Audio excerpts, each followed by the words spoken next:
من فاطمه سادات یاجدی هستم از مجموعه آبگین.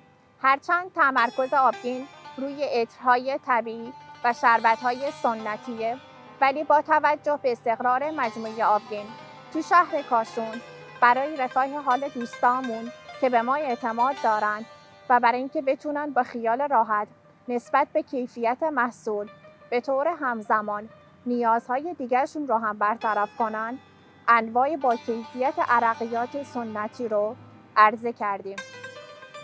اگه تو هم با اطلاع از فواید این عرقیات گیاهی قصد تهیه این محصولات رو داری، میتونی داخل سایت آبگین صفحه انواع عرقیات محصول مورد نظرت رو انتخاب کنی و یا اگه نیاز به راهنمایی داری، شمارت رو داخل فرمی که گذاشتی وارد کنی تا خودمون باهات تماس بگیریم. ما سلامتی میفروشیم.